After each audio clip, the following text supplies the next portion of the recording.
ہستی مٹا ڈالتے ہیں اور بغیر کسی صلے یا ستائش کی تمنا کیے چپ چاپ اپنا کام کر گزرتے ہیں اور اپنی ڈیوٹی مکمل ہونے کے بعد اپنے اگلے مشن پر روانہ ہو جاتے ہیں۔ لیکن روزمرہ کی زندگی میں ہمیں اس چیز کا احساس ہی نہیں ہو پاتا کہ ہمارا محسن ہو سکتا ہے کہ بھیس بدل کر کسی ریڑھی پر چنے بیچ رہا ہو، یا سڑک کنارے غبارے اور گلاسز فروخت کر رہا ہو، یا پھر گلیوں میں در بدر ٹھوکریں کھاتا کوئی فقیر ہی ہو۔ پاک فوج اور ISI کے یہ گمنام ہیروز وطن کے وہ بیٹے ہیں جو مٹی کی محبت میں خود کو مٹی کر ڈالتے ہیں۔ ایسا ہی ایک گمنام ہیرو، ایک لازوال کردار، بلوچستان میں بھارتی جاسوس کلبھوشن کا نیٹ ورک توڑنے والا اور اسے گرفتار کروانے میں اہم کردار ادا کرنے والا کیپٹن قدیر بھی تھا۔ کیپٹن قدیر کا تعلق ایک بہت بڑے زمیندار گھرانے سے تھا۔ خود کیپٹن قدیر 300 ایکڑ قابل کاشت اراضی کا ذاتی مالک تھا، یعنی سونے کا چمچہ منہ میں لے کر پیدا ہوا تھا۔ لیکن جب وہ بڑا ہوا تو وطن عزیز کی حفاظت کے لیے پاک فوج میں بھرتی ہو گیا۔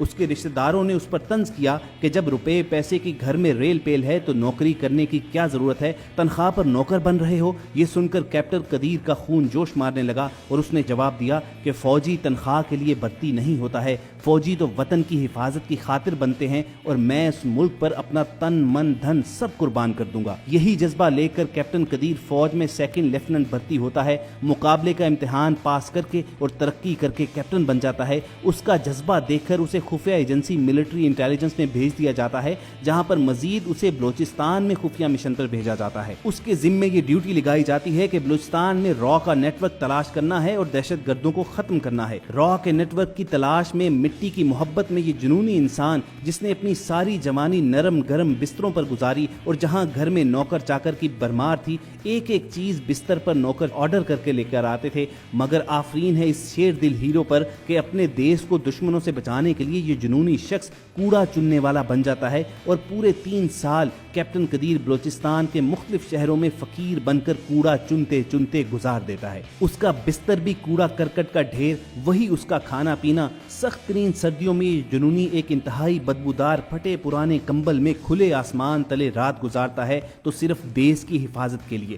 آخر کار اس کی محنت رنگ لاتی ہے اور یہ را کے بہت بڑے جاسوس کلبھوشن کے نیٹ ورک تک پہنچنے میں کامیاب ہو جاتا ہے۔ جی ہاں دوستو، آج بلوچستان میں جو امن امان نظر آتا ہے تو اس کے پیچھے اس جنونی نوجوان کا بہت بڑا کردار ہے۔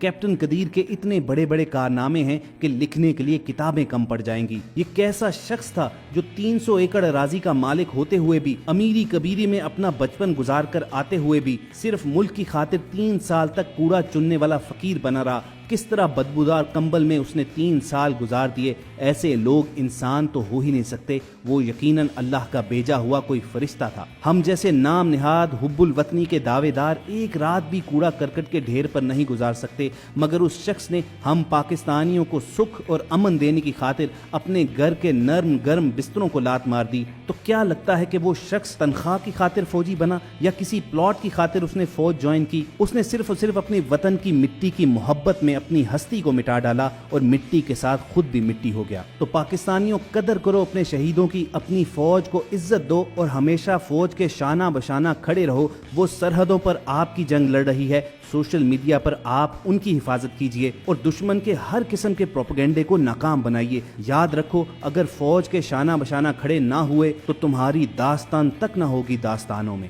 اگر ان گمنام ہیروز کی سچی داستان حیات آپ کو پسند آئی ہو تو کمنٹ سیکشن میں پاکستان زندہ باد، پاک فوج پائندہ باد لکھ کر پاکستانی فوج، ISI اور ان گمنام ہیروز کے ساتھ اپنی محبت کا کھل کر اظہار کیجیے۔ اور وائس ڈیلی کے تمام دوستوں سے گزارش ہے کہ اس ویڈیو کو نہ صرف فیس بک بلکہ واٹس ایپ گروپ اور دیگر سوشل میڈیا گروپس پر بھی شیئر کریں، تاکہ پورے پاکستان کو معلوم ہو کہ یہ گمنام ہیروز ہماری حفاظت کی خاطر چپ چاپ بغیر کسی ستائش اور صلے کی تمنا کیے کیسے اپنی ہستیاں مٹا ڈالتے ہیں اور اپنے فرائض کی ادائیگی کرتے ہیں۔